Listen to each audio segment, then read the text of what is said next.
guys, welcome back to Quana's Corner. So if you cannot tell, I am very relaxed. I feel amazing right now. Let's get into this good old twist out. One day we'll go through, what I use in my hair and whatnot. Not tonight though. Anyway, I'm feeling so great because I started seeing a therapist.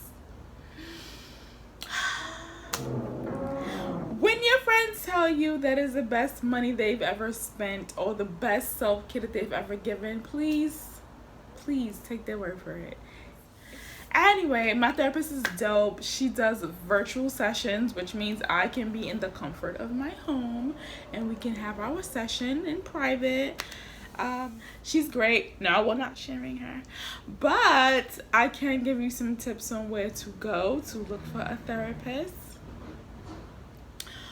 Also, I'm not sure if she watches, but shout out to Marlene. She was a great help walking me through this process, pretty much. She is herself a therapist. Yes, she is. So if you're in the New York, if you're in the New York tri-state area and you're closer to like Jersey and you drive and stuff, yeah, you can look her up. She's amazing. She's awesome.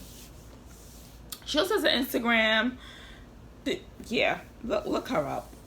I'm not. I think her page is still Marlene Francois, or it might not be underneath her maiden name anymore. She didn't get married. Her wedding was fabulous. Oh,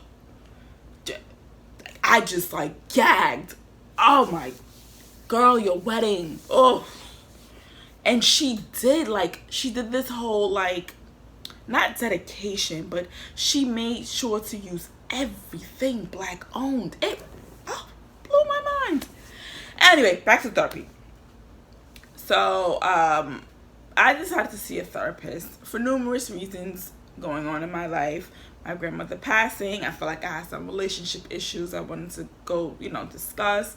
And then I had some things, just going on with the kids, and I'm like, I just need some balance. I feel like I'm losing myself.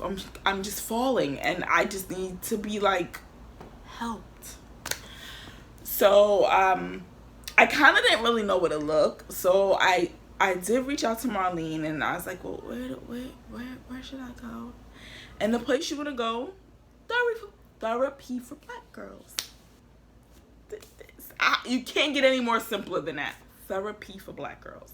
What's really cool about the website, it allows you to filter by different things. It depends. You can put in your zip code, it'll filter out ones in your area, or you could kind of just pick the state. I don't think you can do multiple things because I tried it and it wasn't really working for me. So you just put one of those, either the state you live in, or you can put in your zip code and it'll find you the ones that's closest to you. Once you find the ones that's closest to you, well, I'll tell you what I said.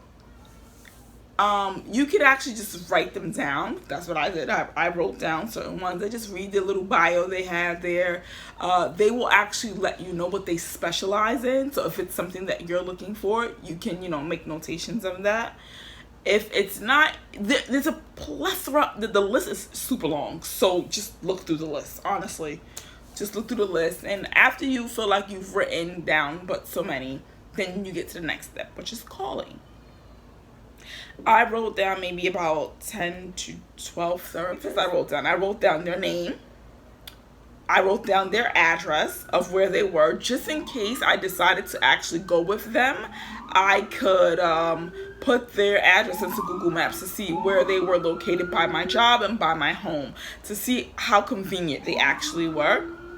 I wrote down a form of contact. If they had their phone number listed, I wrote it down. If they had their email listed, I wrote it down. If they had a website that was affiliated with, their actual practice, I wrote that down. So, small bits and pieces, I wrote those things down. I did also write down if they offer virtual sessions. I wrote that's important. As a mom, I don't really have that many resources for babysitters. So I'm like, anything that doesn't involve me having to get a babysitter, it's also in my book, okay? It's just great. So I wrote it down. Now, after I had my list, my next step was to start calling. Now, in the process of me doing this, I am communicating with Marlene to ask, what's the necessary steps and blah, blah, blah, blah, blah. Walk me through it. What should I say? She didn't really give me too much direction on, what to say. She just gave me an outline. So she didn't go into details. It's like, this is for you. You do what you need to, but I'll direct you. That's it. Which was great. So upon calling, they offer 15-minute consultations. In this 15-minute consultation, they'll ask you, what are you looking for? Tell me a little bit about yourself. Some of them will have like their own questions that they want to ask you in that 15 minutes. So be prepared to open up a little bit about yourself, because you are going to therapy, so you will at some point in time have to open up. So about opening up, they'll let you know their prices. They'll let you know prices, what insurance they take. They'll let you know all of that information. So I went down my list. Now, here are some of the things that helped me to eliminate the therapist on my list. Some of them had no availability for the evening. That's important to me because I'm working. I get up at 5 o'clock. I really don't want to do my session while I'm on my lunch hour and, try to find somewhere quiet to sit. Even though there are numerous places at my job that I could sit quietly, and I just don't want to be eating and talking if it's a virtual session. I don't really want to go out for my lunch break to go have a session, and then when will I eat?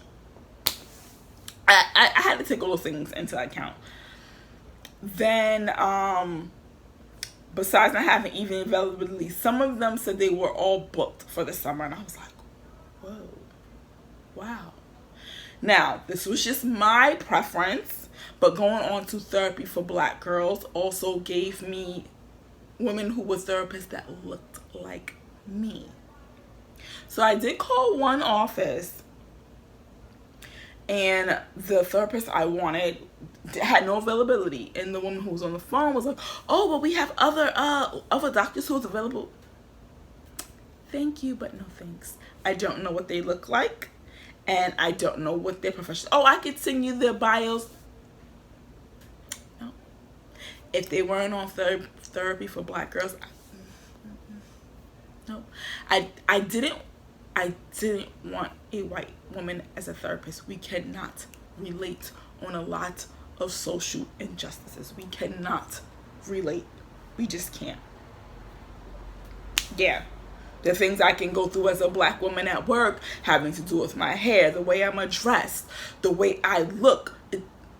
We can't. Like, you will not understand where I'm coming from. So I don't want a white woman as a therapist. I don't need to apologize. This is how I feel. Yeah. Anyway, besides that, having the conversation with them. So I wanted to have a conversation where it felt like I was talking to a friend. I felt comfortable. I could open up. They made me feel at ease. One that I did speak to seemed in a rush. Like, maybe she had somewhere to go and she just kind of plugged in a 15-minute consultation. I was just like, yeah, no, I'm good. Yeah, I'm good. Thanks.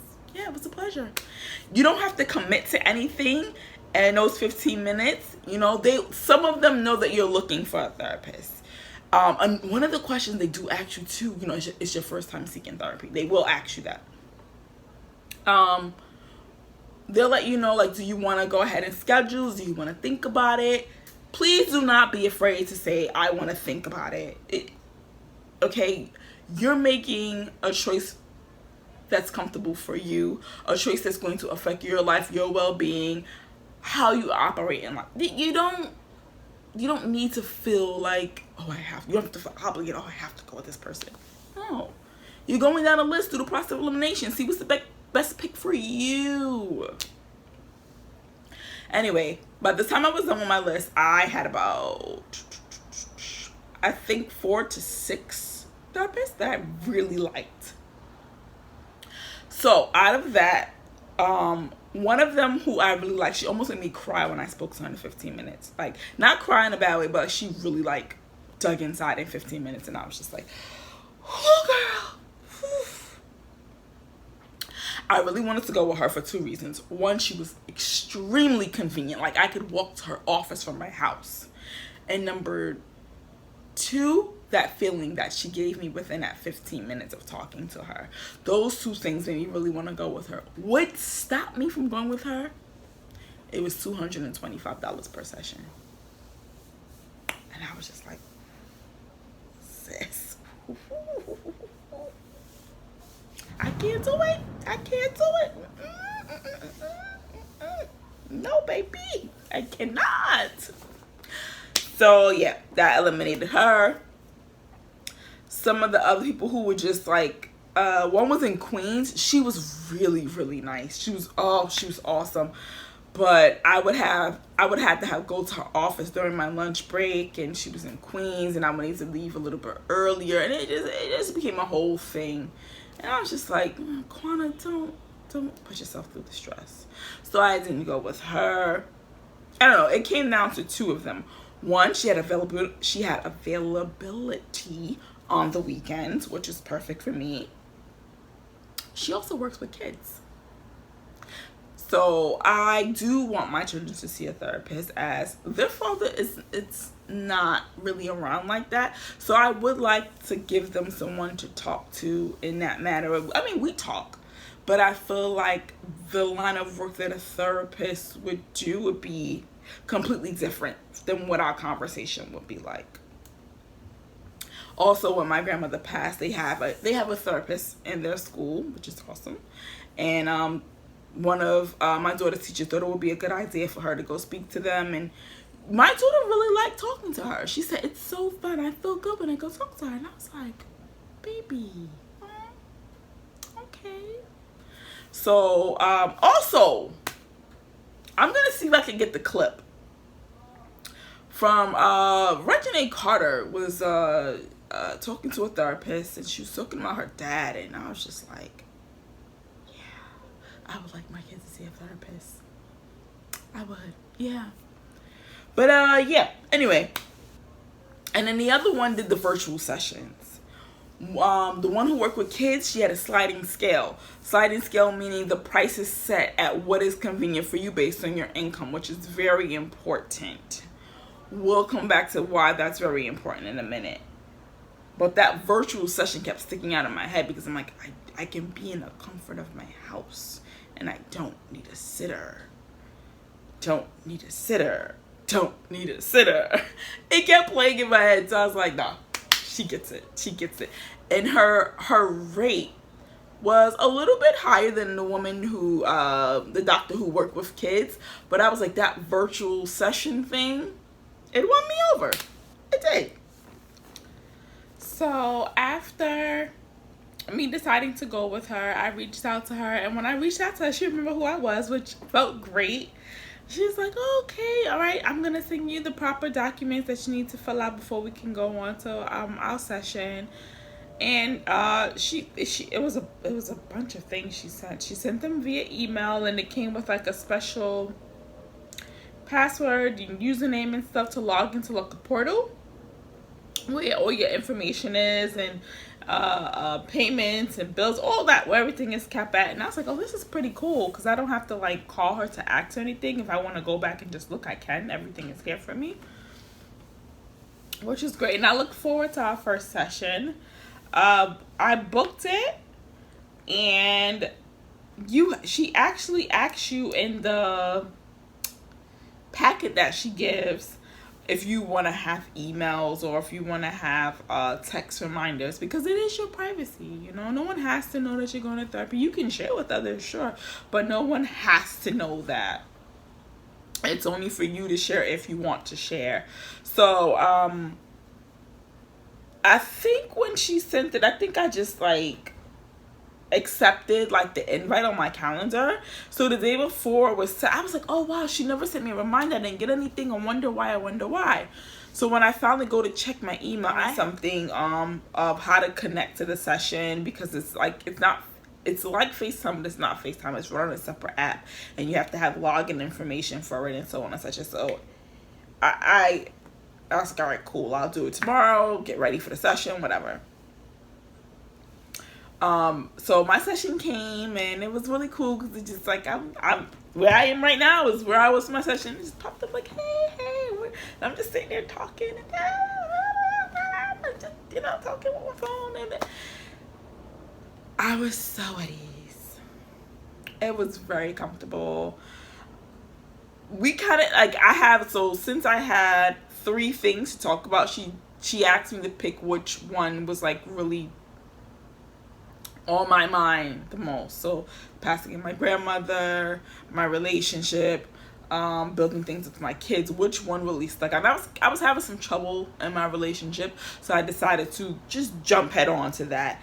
And when I say she gave some great tips and advice, she was like, when you get mad at each other, I don't care how mad you are, she said she actually mentioned about shelving things. So sometimes we get so overwhelmed and so upsetting, and some persons feel like that's one thing, me and my boyfriend, we don't really like yell at each other. Like maybe a voice might go up an octave or 2, but we're not having a full on yelling match. It's like we just don't do that. I'm thankful we don't, but we just don't do that. She did mention, she's like, you know what, just shelf it. Like, we'll come back to this. Anytime an issue arises, doesn't mean you have to solve it in that moment. Right then and there, you don't have to solve it. You can always come back to it. She said, however, what I want you to do is, anytime you get really upset, I want you to just hold his hand. And I was like, what? Now, mind you, we're on FaceTime. So my face, she could read. And I'm just like, what? She's like, I know. It sounds crazy. But my boyfriend is very affectionate. And she's like, in that moment, you holding his hand, right? You guys are holding hands. Number one, it's going to calm both of you down. That affection is being shared. And even though you guys are mad at each other, you're still tied together. So that temper that was once up here will slowly start to come down. You may not go back and revisit whatever you were having a discussion about right then and there, or after you guys, you have stopped holding hands. You might, but it will make you come back much calmer and level-headed when you approach it again. And I was like, she has a point there. Just wanted to share that with y'all. But yeah, anyway, so I love my therapist. She's amazing. She's awesome. I can't wait for our next session. Some tips that I did learn. So when you're going through your list of making, people and stuff, your therapy list, you'll notice that some of them accept insurance and some of them don't. So I think I did ask Marlene about this. Like, I think she asked me about insurance, and I was like, no, I'm pretty sure they don't take my insurance, but it's okay. I'm prepared to pay out of pocket. A lot of reasons therapists don't accept insurance is because they have to diagnose you with something. It's a part of the billing process. So you have to be diagnosed with something for them to get paid, which I find to be absolutely absurd. I just need someone to talk to feel better about my mental state. And I need to be diagnosed with something. What if there's nothing wrong with me? I still need to be diagnosed. I tell you, the American healthcare system, we'll save that for another video. But anyway. But that's why a lot of them don't take insurance. They would rather not diagnose you unnecessarily. Why? For what? I don't need to. So some of them do the sliding scale where they'll base it off your income, which is great. Another thing is, even though you're paying out of pocket, you could always reach out to your insurance company to see if they reimburse you. My insurance actually does reimburse me. So what my therapist will do is she'll give me a bill, every month. So write down my bill, not write it down, but she'll give me my bill, and I could send it off to my insurance company. They already informed me of what form I need to fill out to go ahead, and they reimburse me 100%. So I will get my money that I paid for therapy. I'll get it back, which is awesome. See? So one thing I want to share with you guys. I see why a lot of people of color do not go in search of therapy. I see why. It is expensive.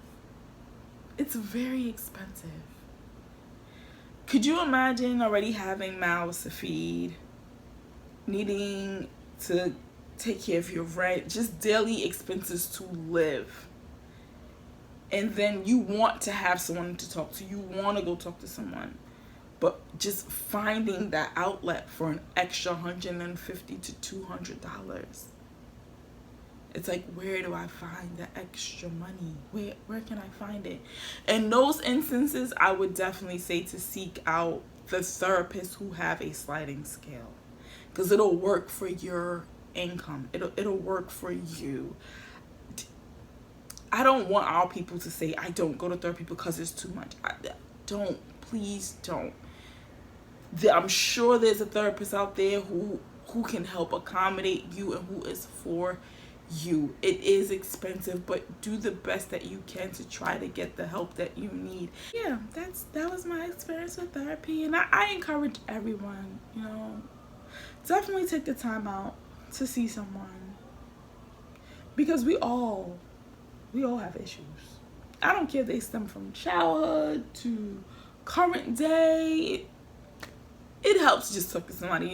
You may not even have to talk to them long term. It may just be like for a few months. Like, maybe just a few weeks. Who knows? But in that level of time, it'll make you feel a lot better.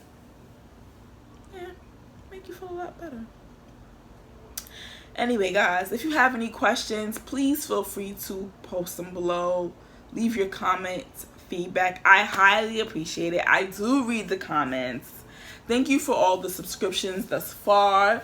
Please feel free to share this video. I would definitely appreciate it. Anyway, until next time, enjoy.